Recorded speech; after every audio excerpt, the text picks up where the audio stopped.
What's up, guys? Welcome to Courtside Soundoff podcast today. I'm Josh Evanoff. He's Angel Ortega. UFC this week, a lot of UFC talk, and also a lot of boxing talk. But also this week was also the debut of one Zion. Before we get into that, we're going to talk about UFC 246 and the return of Conor McGregor. Conor McGregor in the main event. There was a lot of talk going in about, is he focused? Is he back? He hasn't won in almost 4 years by the time that fight took place, and facing one of the top guys at lightweight, Donald the Cowboy Cerrone. Cerrone, obviously the UFC's win leader in head kick knockouts, leader in post-fight bonuses. So going in there, there's a lot of questions about whether or not he was going to be able to put it together and get that win, and it took us all of about 5 seconds to figure out that Conor McGregor is still here, motherfuckers. The king is back. Y'all thought he was toast, but he's still the bread. Running out with what looks, I thought he was trying to do like a Jorge Masvidal kind of thing and try and get a super quick knockout. He didn't get that knockout. He went for a flying, Superman punch. That missed. Cowboy ducked under. He ended up getting hit with the knee. Conor, the last second, kind of threw that knee out there and hit him flush, and then Cowboy got the fight into the clinch. Conor threw some shoulder strikes. He threw his shoulder right into him. I've only seen that happen to we've seen fighters do it before. Usman did it at Woodley. But the second closest time I've seen somebody just completely mess up a guy with that was, Neil Magny on The Ultimate Fighter. He got messed up with a couple from Frank Camacho. He hit him really hard with those. This one was different, though, because he hit him with that shoulder 3 or 4 times. He broke his nose. Cerrone said it broke his nose. They separated. Cerrone threw a head kick that kind of grazed Conor. Didn't affect him. Conor threw one of his own, left head kick, landed flush. And from there, it was just all done. Done in 40 seconds. Conor McGregor out for 4 years. Not winning for 4 years. It took him 40 seconds. Angel, what was your initial reaction? I'm assuming you went crazy like I did, but what was your kind of initial reaction to see Conor come back in such fashion? I didn't expect it to be so quick. I remember, maybe like halfway through the card, halfway through the main card, maybe right before the Conor fight, I make a joke. I'm like, dude, imagine if this takes like 10 seconds or something like that, 30 seconds, something wild like that. And little do I know, going into, essentially that's what it took actually. But little do I know it actually ends up happening, and I was like, oh. I thought it was going to be not much longer, but I thought it was going to last a little bit longer than this. Maybe we're going to see a bit more out of Cowboy in it, but no, that wasn't the case at all. Conor ended up just dominating off the bat. Those fucking shoulder, collarbone strikes were deadly. Did not expect that. I was in awe of that. That still surprises me right now. Never seen anybody be effective with that or ever seen it be used like that. So, that was the first time I had to ever see that. And I'm sure, we'll be seeing more of that in the UFC now just because of that now. Yeah, we saw, like, a lot of people that were, like, making the joke of, like, dudes in the gym going to be doing that shoulder thing. But I fully expect them to be doing that shoulder thing. Yeah, that was super, super impressive. Big, amazing performance. And, afterwards, he went ahead and kind of called out everyone, to be quite frankly. He, you heard it in the intro. He said he was going to take anyone who's calling out all those fools, calling out the fool at the desk, that being Paul Felder, which I thought was really, really funny because the camera's on Jorge Masvidal, and you see Conor go, any one of these fools can get it, even that fool at the desk. And I'm like, and they're showing Jorge Masvidal, and Jorge's all excited for him to get called out, and he doesn't say anything about Jorge. So I thought that was funny, but also sad for Jorge. Rest of the card was a bit of a mixed bag. Holly Holm got the decision win, kind of a boring fight. I defended that fight a lot being the co-main. A lot of people were like, this fight's gonna suck. But, it's 2 top 5 women's bantamweights. Holly, former champion. I understand why it's happening. The fight kind of blew. Alexi Oleinik, Maurice Green was a sloppy submission. Full credit to Maurice Green though. I said it, like, the dude, I picked him to win that. And on the feet, he looked slick. It's just he couldn't keep Oleinik off of him. And, full credit to him, he stayed in there. He was very game on the ground, which I was not very surprised. A lot of people were, but I was like, this guy's good on the ground. He was super game. He was throwing up his own submission attempts for the triangle. He survived the scarf choke attempt in the first round. He got out of a lot of them, and that armbar, I thought he was going to get out of that too, but he just couldn't at the last second. Got the tap. Carlos Diego Ferreira getting the win over Anthony Pettis. Very sad fight for Pettis. I personally did not like him taking that fight. I just thought, generally, I picked him literally on Pettis' own kind of thing. If he wins one, he loses one. He rises to the competition he faces, whether that be below or like above. And he just looked bad in there. And obviously, one Angel's very pissed off about because he did not bet on it was Roxanne Modafferi versus Macy Barber. Roxanne was a plus 1,000 underdog. She got the win. Not just the win, the dominating win, as Macy Barber tore her ACL. Angel, out of the entire main card, if you were to highlight one fight and sort of talk about it, which one would that be? Like, the other fight outside of the main event. Outside of the main event? Oh, man.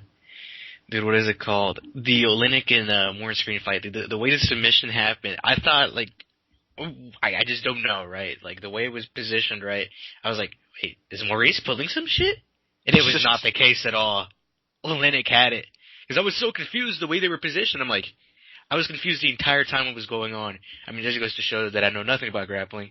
But it was just like, it was like, there's the tap, and I was like, what did I just miss out on? I had a bit more faith in Maurice, so we both took Maurice on that. But Alexei proved us wrong, 60 plus fights, I mean, well, 70 plus at this point, right? But still, it was crazy. It was crazy. I did not expect that. I thought that was crazy.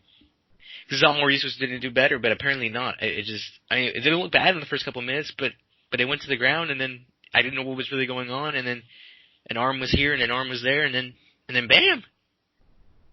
It was over. I just saw the tap. I was really confused. I was like, that's it? It was instant. Yeah, it surprised a lot of people because even Joe Rogan was like, he's out of it, but he was not. He was not out of it.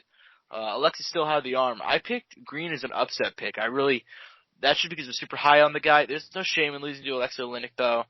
But that was the UFC 246 card in a bit of a nutshell. Some other cool fights on there. Sadiq Youssef was an awesome fight against Andre Fili. But overall, Nasrat Haqparast got an upset with he got the big, loss against Drew Dober. Massive upset for Dober. Complete knockout. Now we're going to move on to UFC Raleigh. UFC Raleigh, North Carolina. I believe it's in North Carolina. Actually, I'm not even double checking, but that sounds about right. Main event, heavyweights. Curtis Blades, Junior Dos Santos. I don't like this fight for Dos Santos. Ever since the second this fight got made for Dos Santos, I was like, what are you guys doing? Curtis Blades is the best wrestler in the division by far, not even close, bar none. You can argue Daniel Cormier, but even then, I'd argue that due to his physicality, I'd probably take Blades. Blades is a massive dude. Great wrestling, doesn't get tired. Junior Dos Santos, on the other hand, got knocked out last time out against Francis Ngannou in like a minute. And Blades coming off of 2 wins, both dominating, one over Shamil Abdurrahimov, the other over Justin Willis. Dominating wins. He is on a streak right now. I think he's going to get the win here. I think it's going to be a finish. I think it's going to be a violent finish. He's probably going to elbow him on the ground. The dude has super violent elbows. I think that's what's going to happen. The card, outside of that, we'll talk about the co-main in a second, but Angel, who do you got in the main event? Dude, I still have faith in the man, GDS here. I want you to know that. I'm not giving up on that. I still think the 3 wins before are great. He just lost to Ngannou. I think he'll bounce back. I mean, and he beat, Ivanov and what's the, other wrestling dude I can't think off the top of my head. Is it Latifi? Could be wrong. He beat another guy who's also really good at wrestling. I know I have faith in the man Curtis Blades. I've seen the power firsthand, not in person sadly, because God, I wouldn't want to be in the ring with that man or an octagon or any form of room where I'm just by myself with him. Dude, this man and look, they've both had losses to Ngannou. I think that proves something interesting too for Blades at that. So I think that makes it a bit interesting there. And funny enough, he lost to Ngannou when Dos Santos was headlining the card. So that makes it a lot interesting there. A little history there for us. Oh, I didn't even know that. There we go. So that's fun right there. Good Angel busting out the info. I know, right? There we go. So, I think there's some good storyline here. A good, nice little parallels. I think JDS has got it though. All right. You're going. Actually, I don't even know if that's an upset pick. I don't. I don't know, but I was just overall, JDS won 3 fights before the Ngannou loss, but I wasn't particularly impressed with those. With the Bogoy Ivanov, it was a bit of a slow plotting decision. Tuivasa, I've never been a believer in Tuivasa, but, that was a good comeback win for him. Derek Lewis, he was very hittable in that, although he did get the win, so it's really hard to trash on a guy when he wins. But as for the co-main event, in my opinion, is stylistically one of the greatest fights on the card. Former lightweight champion Rafael dos Anjos taking on Michael Chiesa. Chiesa has looked like a reinvigorated man at welterweight. At lightweight, he was a guy who was in the top 15, but he couldn't break into that top 10. Anytime he got close to that top 10, he'd come up short. He beat Trinaldo and Colton Smith. He won 3 of his first 4 in the UFC, lost to Joe Lozon. Wins 3 in a row against Jim Miller, Beneil Dariush, loses to Kevin Lee.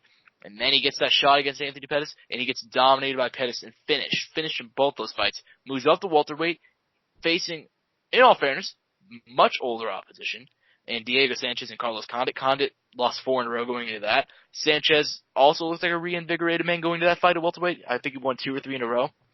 But he dominated Diego Sanchez on the ground, which is what impressed me personally, because Diego is always, I've always said this for a long time, Diego on the ground is a ridiculous fighter, and it's never really shown because he brawls a lot. But the guy's a former, he's a black belt, obviously. He's been to a lot of jiu-jitsu competitions and done very, very well, against some of the greatest, jiu-jitsu, players, ever in general. Guy very underrated on the ground, and Michael Chiesa just made him look terrible. So, and you got Rafael dos Anjos, who I don't even need to talk about all of his accomplishments, but I will anyway. Former lightweight champ, wins over Cerrone, Pettis, Diaz, Henderson, Magny, Lawler, and at welterweight too. At welterweight he's been good. Tarek Safadine, Magny, Lawler, as I just said, and then Kevin Lee last year before losing to Leon Edwards. The dude's game is fuck. He took that Leon Edwards fight on super short notice after beating Lee, which I think was a bad decision. But he ended up coming up short in that one. I'm gonna take RDA here. I think that he's gonna put a pressure on Chiesa that is just, I think he's gonna come forward for 3 rounds. I think he's I think he's just great. I'm a big RDA believer, and I think Chiesa's gonna tower over him, but I'm not sure how much of an effect that will have. Who do you got in the co-main? Just in general. Oh man, the Michael Chiesa, the weight change has been so hyped. I know Joe Rogan's been all over that, because of the whole thing. He has a big issue with people not fighting at the proper weight class for the way they are constructed, and I mean, he's looked good. Let me tell you that, but then at the same time we have RD fucking A, my guy. RDA, the list, you name the list off. It's like, does it even matter at that point? You know what I mean? Yeah. But I don't know, man. I think this is a hard one because I have a lot of faith in Michael because of the change. I think he looks really comfortable. He looks really good. He looks big. He looks strong. It's kind of a new thing. I dig it. I think credit to him because I think he'll make himself look good even no matter the outcome. But I'm gonna have to take RDA. I think RDA just has too much on him right now. He might have changed his weight up. He might be a different man now, but it doesn't change anything outside of his skills. He's still the same person in there. That's fair enough. So, same page. And, as for the rest of the card, there's some interesting fights, Arnold Allen, Nick Lentz. I'm a big Arnold Allen fan. Obviously at featherweight, I think he's going to beat Nick Lentz. I'm not a Nick Lentz believer, especially considering how dominant, Arnold Allen looked last time out against Gilbert Melendez. Sam McMahon, Lena Landsberg, that should be a good women's fight. Lena Landsberg, she's improved a lot in her career. Brett Johns at bantamweight, nice fight there. Hannah Cifers, Angela Hill, decent one there. Ranked flyweights on the main card, as well as Jordan Espinoza and Alex Perez.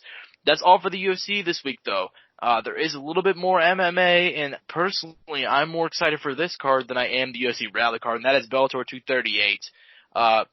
Current women's featherweight champ there, Julia Budd, former Strikeforce fighter, former Invicta fighter, and she's taking on the former Strikeforce, Invicta, and UFC featherweight champion Chris Cyborg. And Chris Cyborg's debut, obviously she left the UFC due to a lot of conflicts with Dana White.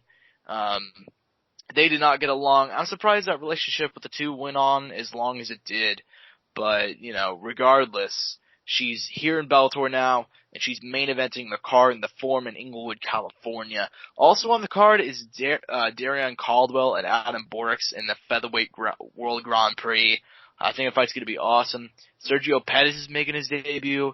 Kickboxing champion Raymond Daniels is back. Aaron Pico, who I have long said, amazing prospect. Struggled a bit, but he's back here at featherweight against Daniel Carey. But right now we're going to talk about the main event solely and exclusively. I'm taking Chris Cyborg here. I think she has Julie Budd's number. I think that just overall speaking, she's bigger. I think she's better on the feet. And, if she can get taken into, like, deep waters, if Julie Budd can take this fight into deep waters into the later rounds, I could see her getting the win. But overall, I'm taking Cyborg here, in the main event. Angel, who do you got, Cyborg or Budd? Oh, I got Cyborg, dude. Those later rounds for Cyborg are always the tough ones. 100%, so might as well. I think for her struggle is always, like, if you extend it out, I think she'll have a harder time going deeper and deeper into the rounds, like you said. Yeah. And that's kind of the path to victory that I've always thought. To move on to NBA and or basketball related news, Zion Williamson makes his NBA debut. It was last night, that he did the damn thing, and he put up 22 points, 7 rebounds, 3 assists in only 18 minutes. He came in, he really didn't play until the fourth, and then he came in and put up, 17 points in 3 minutes or something insane. Just absolute insanity. Full credit to the man. And there's not a whole lot to talk about here outside of his amazing debut, but also I want to ask, do you think he can make that push for Rookie of the Year, especially after seeing his first performance? It's going to be tough, man. He's going to have to, do this every single night that he gets to play for sure, or at least, for the most part. It's going to be really, really tough. Tyler Herro, great season. Ja, great season. I believe maybe there's another person on that Heat team who's also a rookie. I don't want to be wrong. Thing is, though, he has some pretty tough competition looking forward. Definitely. It's a lot of rough competition, and also considering he's only going to be playing about half the year, it's tough. I think he could possibly make a push for it. I think he's definitely going to make a push for the all-rookie team itself. But as for Rookie of the Year, I don't know about that. But, obviously he was this year's highly rated draft pick for a reason. And this one, I'm going to let you take the lead on this one, because I personally don't know a whole lot about his draft stock. But LaMelo Ball, out for the rest of the season. He was obviously playing, over there in Australia, I believe. He was, from what I've heard, he was doing great things, but I've never been a guy to care about collegiate or overseas stuff. You're the guy who would know better than me. Do you think that this injury, 1, impacts his draft stock, 2, where is his draft stock even right now? For a fat amount of time, it was said that at least when he probably midway through the NBL, I want to make an argument for it. It was kind of he's probably the number 1 overall pick, and it still looks like that because the number 1 recruit going into from high school to college got injured at some point. I think within the last 3 weeks. I think he was a forward, a big. Bigs in college, especially when it comes to the league now, it's very picky. You gotta be a certain way to be very likable as a big. Unless it's a very big class when it comes to forwards and centers. So, but I think this year's is guard and forward heavy. I don't think there's too many good centers. But there's been years, but there's been a lot of power forwards and centers. This year, I think there's a decent mix. I think it's more guards though for sure. And I haven't been keeping up with the NCAA itself. I haven't been keeping up with a lot of top recruits because there wasn't really many that I cared for compared to past years. Besides, LaMelo and maybe another couple guys that I might check up on. Because for the most part, it's more near the end of the year when you start keeping up on these guys to see how they're doing and see if they're gonna, kind of figure out where they're at. But draft stock wise, it shouldn't hurt it too much. I think a lot of people have him as the first pick, or at least 100% a first round pick without a doubt.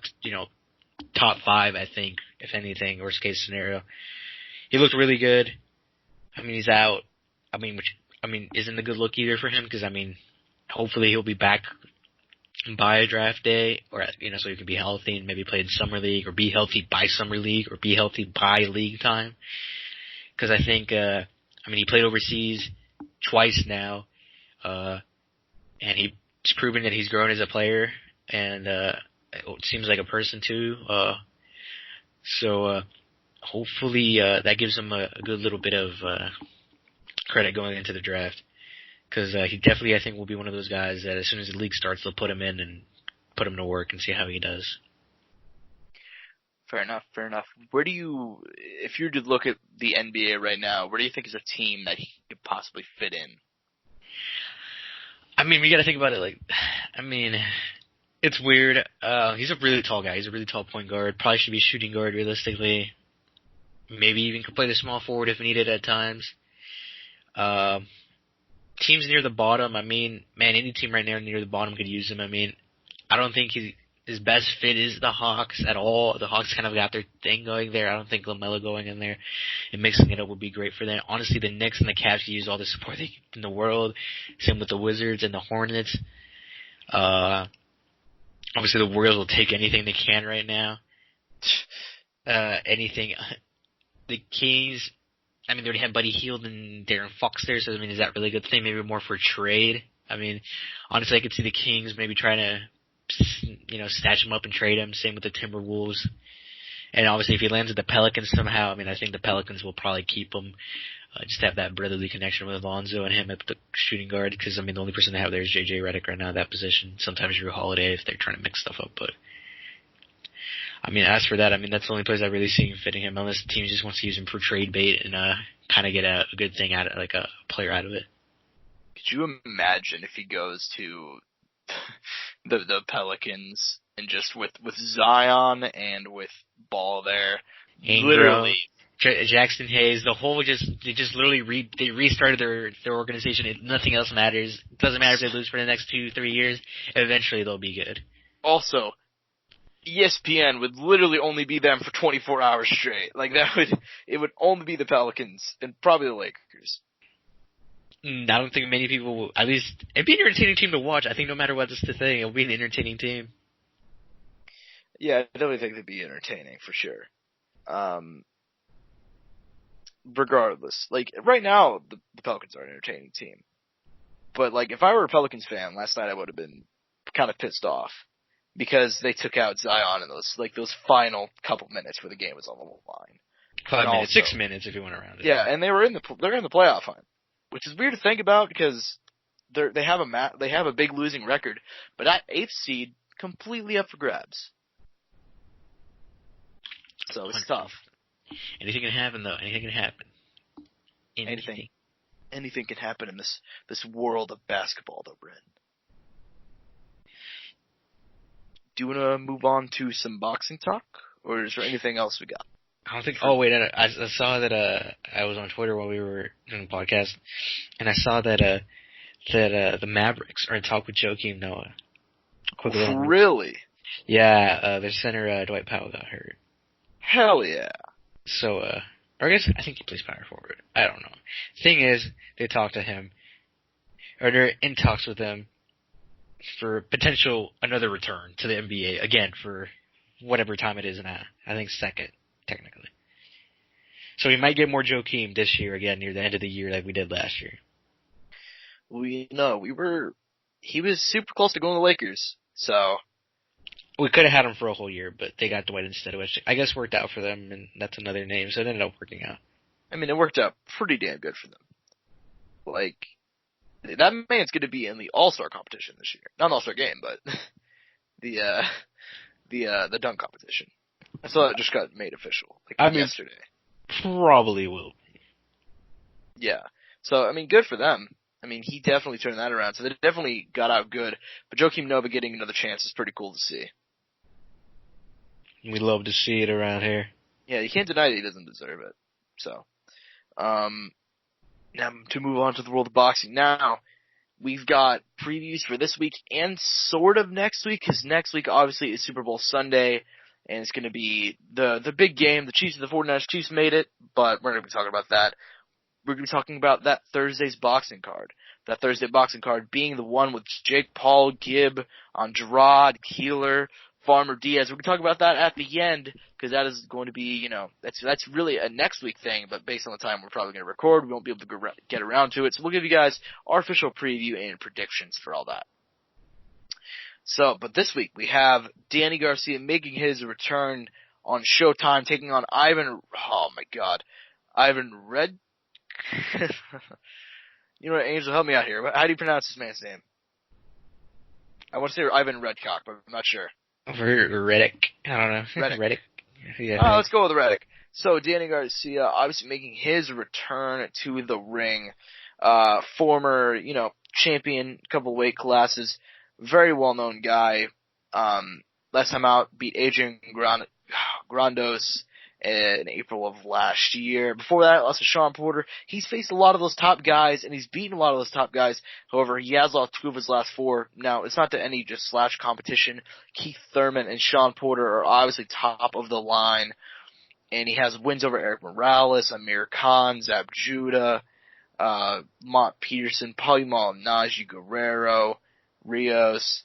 I guess my kind of question here is, this seems like one that he should absolutely win. That's not to be mean. That's not to shun Reddick, the Ukrainian man who beat Devin Alexander last time out. And Devin Alexander is a bad motherfucker. He completely just TKO'd him.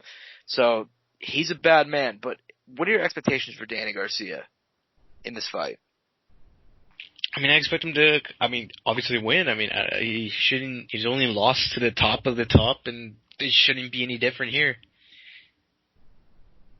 Going into this fight, I think he should just stay what he's been doing with, boxing-wise, stylistically-wise, and not change anything up, and obviously go in, be consistent, have the right mindset, and, get yourself back in that title contention talk. He probably already is, but with the losses and how recent it's been, and, the level of competition he's fought, he's probably not there yet, but he just needs to get himself into those talks for those big money fights.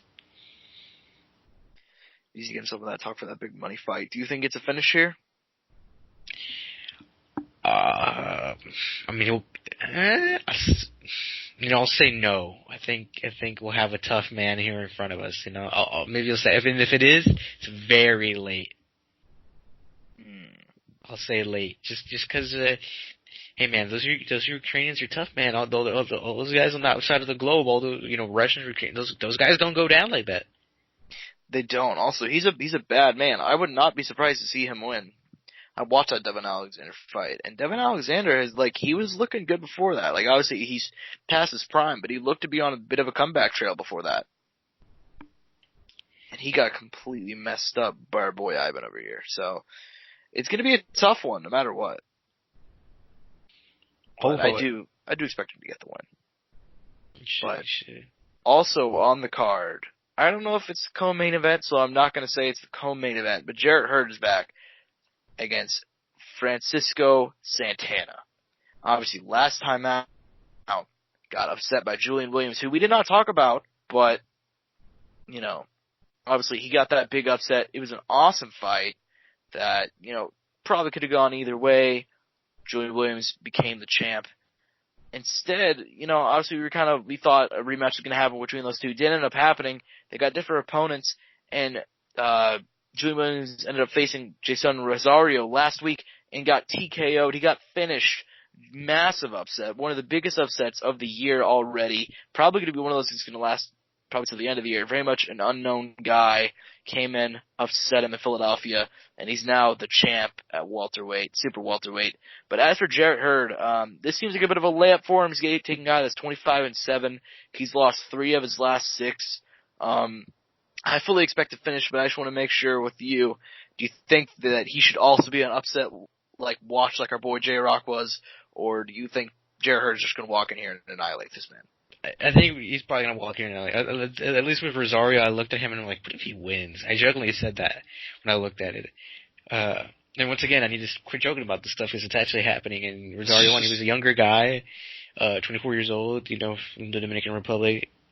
There was some sort of hope there, because it was like, maybe he's a young prospect, but just getting pushed too soon. That was my theory, right? Yeah. But apparently, he stepped up to the plate, got the win. His loss before that was, 2 years, what's it called, 3 years ago. That was a TKO, but, still young, still learning, at the time. And then after that he went on to win, is it 2, 4, 5, 6, 7, 8 straight fights. Had a split decision, draw in there. Or split draw, And, so, there was some precedent there. With this one, I don't think there's too much to hope on, so, there's just a little, no hit to Francisco, but it's just, I don't see anything happening here for him, Yeah, he's not at that level. He's not at that level. He's not as young. There's nothing there. His caliber of opponents haven't been. He's fought good. What seems with like decent record guys, but definitely nothing. I think this is probably his first ranked opponent, realistically, or one of his first highly ranked opponents. Yeah, it should probably be his highest ranked opponent. Like, obviously, I haven't looked at his record, and I don't know if he's a Wikipedia page or not, and that's really the only way he can solidify this shit. But I don't know. Let's find out here quickly. I got it. Let's see. Wikipedia page? Does he? Nope, no Wikipedia page, Josh. Wow, there you go. That's shocking. This man's gonna get annihilated. That's the money drawer right there, Josh. That's probably gonna get knocked out early on. Really. Listen, man. If Chaz Witherspoon can have a Wikipedia page and you cannot, that's a little bit disappointing. So yeah, no, this man. There's no faith here. Probably get knocked out early on. Nice little knockout for Jared Hurt. Probably going into this. Get a nice highlight reel before he ends up taking on the new champ whose name I keep on forgetting despite the fact that I literally looked at it, Rosario. Taking on Rosario next, I would assume. Dude, I don't know, maybe Charlo's gonna go after those 3 titles right there real quick, snatch him up. He could try, but I don't know. He's certainly the bigger name than Hurd, I would assume. Oh yeah, I'd probably argue that too. Or maybe he'll take on the Brazilian and Patrick Teixeira and get that title real quick. Doubtful. He could, but I don't think he will. We'll see. So that's for that card. It's a decent Showtime card, little Showtime boxing card, not bad at all. But we have some fight news, and we have 2 bouts. One is significantly bigger than the other, so we're gonna start off with the one that is kind of the smaller one. Obviously that being that Canelo Alvarez is fighting. I'm not sure if he's some prospect kid. And then we're gonna talk about the GOAT, Aldo Valine. But Canelo Alvarez versus Ryota. The only reason we're talking about the phone first is because it's actually a date attached. Canelo Alvarez taking on Ryota Murata May 3rd in Japan. That is the one that's looking like it was Billy Joe Saunders that was the main front runner, and if he wasn't going to go, it was going to be Callum Smith. And then all of a sudden, out of nowhere, apparently, Ryota Murata comes out of nowhere. He's obviously, a former gold medalist of the Olympics representing Japan. And he's a DAZN fighter as well, so that makes it a bit easier. I don't know if he's officially signed to DAZN, but I know his management has some sort of thing with DAZN. And it's looking like he's gonna get it. He is the WBA middleweight champ, I believe. He's currently the reigning champ. I don't like this fight of the ones coming out of, it could be Billy Joe Saunders. It could be Callum Smith. And quite frankly, those ones didn't nearly excite me as much as a Kovalev matchup did. And who knows, maybe Murata could come out of nowhere. But the guy, he's 16-2, not very experienced as a pro. He doesn't have a single outstanding super win. His last win was over Stephen Butler, who does not have a Wikipedia page. And, this one's going to be in Japan. And I get if he's kind of want to do it because, fighting in Japan's a dope thing. A lot of dudes, you see it all the time. Fighters love fighting in Japan. There's something about it. Something about the atmosphere. Fedor wanted to do it one more time before he retired. That's why he's booked for that Bellator card. Rampage wanted to. Every single person you hear talk about fighting in Japan, they love it. So maybe Canelo wants to get that experience, but I don't like this decision. Overall, Angel, what do you think of this whole like matchmaking decision, putting in kind of inexperienced Murata against Canelo over a Billy Joe Saunders or a Colin Smith? I mean, that probably would have been the more big money move. I don't know. I guess maybe he just wanted to get, a fight in the middle of the year just to stay warm and, be ready and have his training, and maybe take on a harder opponent later in the year. But I mean, I don't know what Canelo's move right now is. I mean, I'm pretty sure he vacated the title, so he doesn't have the WBO title anymore. So, I mean, I don't really know what his moves are right now. I don't know what his plans are. I don't know if he would, he said he felt really good at light heavy. But then at the same time, is he going to come down to super middle? Is he going to come back to middleweight? Does he plan on maybe even going even lower and taking on some guys down even lower weight class? Like, I'm not sure what his plans are going forward. That's kind of my issue right now, because if we stand at staying middleweight, I mean, obviously, there's, Charlo's there and Demetrius are there, and Demetrius is fighting soon, so, maybe that's his next plan, or maybe he would have maybe set up the fight right afterwards. I mean, he's just in an interesting position right now, because I'm not quite sure what direction he's planning on going with his career. Yeah, I mean, definitely agree there. I just don't. It's not even just that the big money move would have been Saunders or Callum. I think that there's just. I think it'd be the more fun fight. I'm not the most experienced in knowing Murata. I know he's a former gold medalist. I know he has some nice wins under his belt. But outside of this being like a showcase for Canelo, that's all it looks like to me. Now the other fight we're going to talk about is Otto Wallin. Now Otto Wallin, obviously known for Tyson Fury, he got kind of put in there, and a lot of people thought, oh damn, this is a kid he's a young guy, he's just a warm body. That's what it was going to be. He was going to be Tom Schwartz 2.0. That was all it was going to be. And that's not shitting on the guy, but that was the realistic thing. He wasn't even ranked in the top 50. He was something like 74 or something ridiculous. But he was undefeated going to the Tyson Fury fight. He wasn't very experienced. He didn't have a whole lot of fights. He was 20-0 with 1 no contest. And he was facing Fury, and obviously Fury was the former reigning champ. He had all of the accolades. Also undefeated, and he went in there as an over 10-1 underdog, and he lost on scorecards. It was something like 116, 112, 117, 111, stuff like that. But he gave him a giant cut over his eye. He took a lot of those early rounds on my scorecard, on a lot of the judges' scorecards, and then he buzzed him in the 12th, and he rocked him, and he put on a great performance, and we've been wondering for a while where he's going to come back to. And it's looking like his next fight is going to be set on Showtime against Lucas Brown. Obviously, Lucas Brown's a former WBA heavyweight champ. Wins over James Toney. Wins over, the likes of Ruslan Shakabev. He has some good wins on there. And, but for what it's worth, he's lost a bit recently. He's had a lot of drug issues. Andrew, what do you think of this matchmaking, and what do you think overall of Wallin as a heavyweight prospect? Because the guy still he's only like 28, I believe. I mean, he's a young guy, 29, not too old. Only a year off. Josh, it's all good though. It was close. Yeah. I mean, he looked like a legit guy. I mean, he didn't seem like a guy who clearly didn't deserve to be in that ring with him. Obviously, Tyson was the better boxer. I mean, there was no doubt about that. But he showed some good potential, and that's always good in a guy. You never want to see anybody just get walked over. I think that's just not fun, and then it doesn't make for anything exciting. And I think he could maybe give some interesting fights to some of the guys in top 25, top 50, and make some entertainment and create some competition. Because, I mean, he created some competition against Tyson. I mean, whether or not you want to deny it or not, it's true. He gave him a pretty decent fight. And I feel like this is, he's getting a shot here against Lucas, decently ranked in the world, top 50 guy. So, I mean, it makes sense. And I mean, if Otto wins this, I mean, this is a great win for him. I mean, this pushes him up even more in the rankings.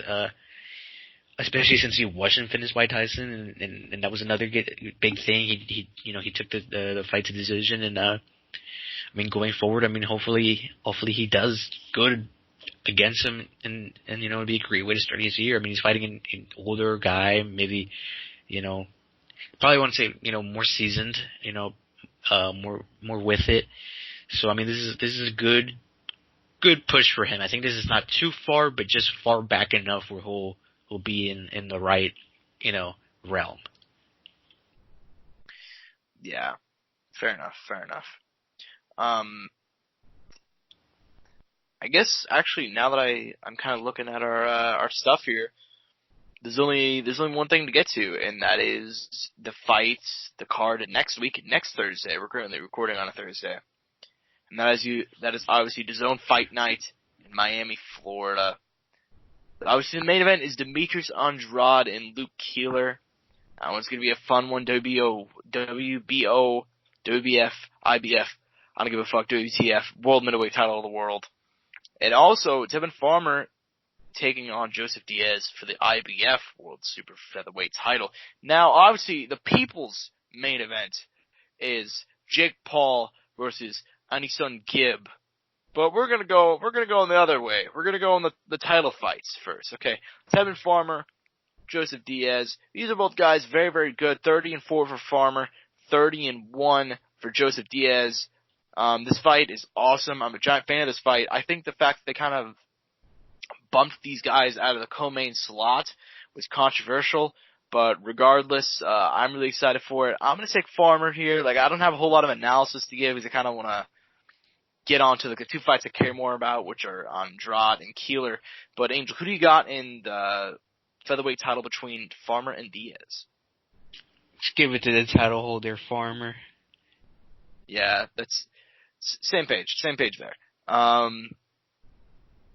Moving on to, the other title fight, which I'm personally a lot more vested interest, the undefeated Demetrius Andrade, which this is technically the main event, by the way. Let's point that out. But very much all the talk I've seen has been Paul and Gib. Paul and Gib had a press conference, and Andrade and Keeler didn't. That's what I'll say for that. Obviously, Luke Keeler, very accomplished amateur guy. He's currently 17-2-1. The record isn't that impressive, but I've heard a lot about this guy coming out of Ireland. He doesn't have like the most accomplished stuff, but he has a good amateur background. He's big in Dublin. He's fought in Belfast. He's fought a lot overseas stuff. This is one of his first fights, if not his first, I believe. It's going to be in the United States. And I don't know. I think he's a good title challenger, but I'm way more on the Andrade train. I really wanted to see Andrade versus Canelo. That did not come together, and obviously right now that's still not going to happen for quite a while. If it does happen, because Andrade is tied up with this fight, that is going to be next week. Andrade currently 28-0, very accomplished guy, current champ.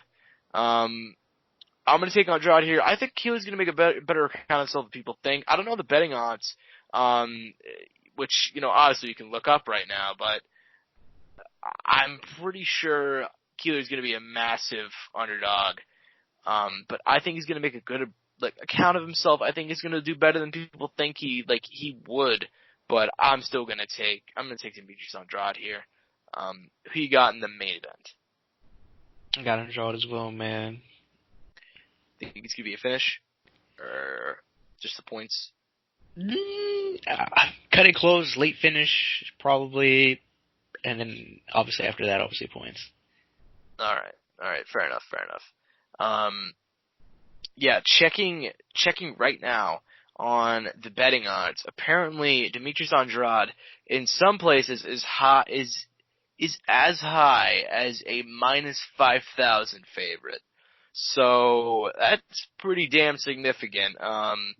Places such as Bet365 have him at -5,000. Yep, that's what I just found. So that is fucking insane. That's not, like I said, I think he's gonna do better than people think, but I've always had a certain, tendency to kind of pick towards the underdog, or not really pick towards the underdog, but appreciate. I think the underdog can do good things. The only times I typically just throw one out is if it's a Tom Schwartz versus Tyson Fury matchup. Anyways, now we're moving on to the people's main event. This will be the last subject we talk about on the show today, and it is Jake Paul, AnEsonGib. We were one of the first people to really talk about the news when it got broke that this fight was official. We have like 1,000 views on that YouTube video for this one. And, Jake is the slight underdog going in. -145 according to Bovada. Well, actually, I believe Gib opened up as a -130 favorite. However, the action's come back in. Jake Paul, slight -145 favorite, taking place at light heavyweight, which I believe is 187. I think like 189, something. They're coming in big, a little less than Logan and Jake, but goddamn. Yeah, they're coming in. They're coming into that size where KSI can cut down or Jake can move up. And this fight, I'm very, very excited for this one. I've been torn on this. And I went back and I watched, Gibbs, his 2 fights, and I went back and watched, obviously Jake's win against Deji, and for me, a lot of it comes down to if Gib can impose that pressure. If Gib can impose that pressure on Jake, then it's gonna be a win for Gib. Decision win. Now they are going 6 rounds, which obviously that's a lot more. That's better because I believe Gib only's faced 4 rounds. I think he's only done 3 or 4 rounds. So who knows if that's gonna work out in Jake's favor. Jake, though, I remember he was breathing pretty heavy in that 4th round against Deji. So whenever he got the finish. So I mean, we'll see what happens there. But I've gone back and forth on this one a lot. Obviously, Jake, I think he's going to have to counter a lot because Gibbs is going to come forward. He's going to use that pressure. He's going to just keep on barreling forward and try and bring the fight to Jake. If Jake's going to want to get that win, he's going to have to sit back, be patient, and, try and counter because Gibbs is going to come in no matter what. And honestly, he won the Jake Swingler fight just by moving forward and being super, super aggressive. If Jake's gonna win, he's gonna have to just stick to his jab, be on his bicycle, see if he can land that counter shot. And I think he does. I'm gonna pick Jake here. I know it's controversial. I know a lot of the people are picking Gib, and I get that. I understand Gib. People like Gib more. And it could be that I'm picking this for the hype. I wanted Conor McGregor to win against Cowboy Cerrone because I wanted to see Conor McGregor versus Jorge Masvidal. I want to see those big fights happen. And as big of a fight that you can make is Jake Paul coming to avenge his brother's loss to KSI. That is the real money fight. That's the fight that you make right there, except he has to beat Gib for that to happen. If Gib wins, the whole thing gets thrown out. KSI probably retires. Because there's nobody else for him to fight. There's nobody. He won't fight Sensei. Sensei's his friend. Him and Gib won't fight. They're friends. There's nobody really that he'll fight. Logan the 3rd. Nobody wants to see that. I suppose if Jake loses, he could still get that fight against KSI, but I don't think it'll happen. I think he has to win for people to be interested. And I think he's going to get that win. I think he's going to pick up the win against Gib, the shock win. Maybe a late finish, if not a decision. Dude, the Antonio Brown fight, that's what's going to happen, dude. Logan's going to lose to Antonio Brown, and that's going to be the next fight. We didn't talk about this, but Antonio Brown's going to be arrested, so... Yeah, I saw that. He won't be able to fight. I mean, hey, if... He'll fight in jail. If Tyson Fury did it, if Mike Tyson did it, I meant to say Mike Tyson. Tyson did it. I figured. I was like, I don't remember Fury getting arrested. He did a lot of stuff, but... Damn close to it, but not fully. All the cocaine and... But you'll pull Mike Tyson, come out Mike Tyson buff and challenge KSI. It's a perfect storyline. Yeah. So that's what's gonna happen. So you really think Jake's gonna go get in there and get that win? I mean, that's probably what's gonna happen. Even though I love to see Anderson win just for the memes. For the memes, because I know he likes his memes. He's with the memes. He's for the meme culture. So I love the memes. I love to see the meme king win. But I think Jake's probably gonna do it. But I think part of me says Anderson could always pull an upset there, because I do think Jake probably should win more than anything. We'll get a good boxing match though out of them though. I hope so. I mean, whenever it comes down to camps, I don't know a whole lot about Jake's training with Sugar Shane Mosley, and I'm a giant Mosley fan. So we'll see how well his actual coaching is, but Let's see if he cries about that if he loses. Listen, man, I'm not sure how to feel about this one, just because I think a lot of it depends really on the game plan. I think if he just goes in there, I think if Gib goes in there and just throws caution to the wind, he could get him out of there. We'll see what happens. If he's getting bloodied up by Deji, and God bless Deji, he has heart. He's got the heart of a champion. He's got legs. But and he's black. He had no right to be even in that fight.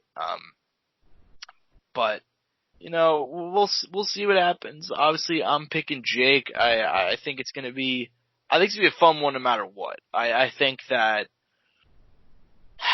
it's gonna be fun, and we'll be here next week to talk about it. We'll be here to talk about the post-fight stuff, because obviously all the fun stuff's gonna be happening during the fight and afterwards.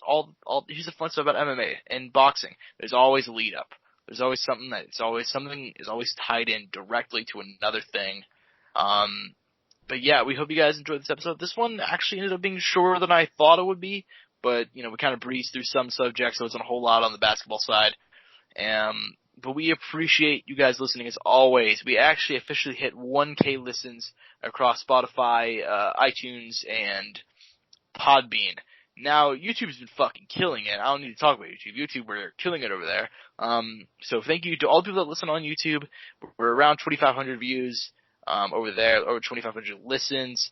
Hit 1K listens across those other outlets and platforms though. So that's fucking awesome. Hope you guys enjoyed this episode. At Courtside Sound1 on Twitter, which is where we'll be interacting with people, tweeting stuff out. That is by far our most active thing. Although there's technically an Instagram account and a Facebook, which neither one gets used, just for defaults. But to have them out there and all that stuff, that's fun to have. Courtside Soundoff on YouTube, Spotify, iTunes, and Podbean. So thank you guys for listening. I'm Josh Owen on Twitter. If you want to follow me, I have over 1,000 followers. Bring you guys all the MMA news you could possibly want and stuff you don't want. And at AngelShake_101 for him. All right, we're going to get out of here, guys. Thank you for listening. Peace and butt grease. Mouse click.